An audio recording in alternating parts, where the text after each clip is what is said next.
అష్టాదశ శక్తి పీఠాలలో ఒకటిగా విరాజిల్లుతున్న శ్రీశైల మహాక్షేత్రంలో వెలసిన శ్రీ భ్రమరాంబాదేవి వార్షిక కుంభోత్సవ వేడుక వైభవంగా జరిగింది. కుంభోత్సవంలో భాగంగా అమ్మవారికి నిమ్మకాయలు, గుమ్మడి, కొబ్బరికాయలు, పసుపు, కుంకుమలతో అలాగే అన్నాన్ని కుంభరాశిగా పోసి శ్రీ భ్రమరాంబాదేవి అమ్మవారికి సాత్విక బలిగా సమర్పించారు. ఉదయం నుంచి అమ్మవారి గర్భాలయంలో అర్చకులు, వేదపండితులు ప్రత్యేక పూజలను నిర్వహించారు. సాయంత్రం ఈవో శ్రీనివాసరావు దంపతులు కొబ్బరికాయలు, నిమ్మ, గుమ్మడికాయలతో సాత్విక బలులను సమర్పించారు. అలానే మహామంగళహారతి అనంతరం అమ్మవారి ఉగ్రరూపం స్వామివారిపై పడకుండా స్వామివారి ఆలయ ద్వారాలు మూసివేశారు.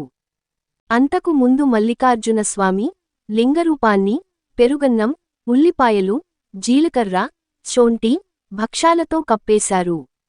అనంతరం స్వామివారి ఆలయంలో పనిచేసే ఉద్యోగి స్త్రీ వేషధారణలో అలంకరించి చేతిలో హారతితో వేదమంత్రోచ్చారణల మధ్య మంగళవాయిద్యాల నడుమ అమ్మవారి ఆలయానికి తరలిరాగా అమ్మవారి ఆలయ ప్రధానార్చకులు ఆలయద్వారాలు తెరచి కుంభహారతినిచ్చారు.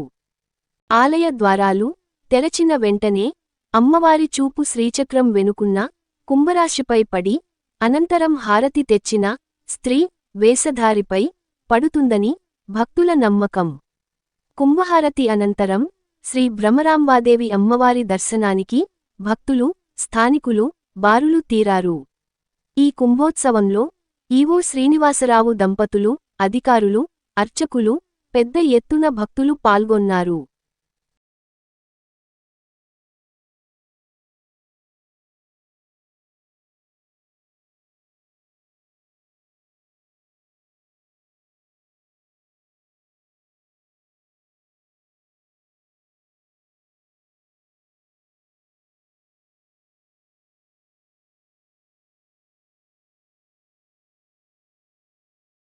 మీ N9 న్యూస్ యూట్యూబ్ ఛానల్లో please like, share and subscribe.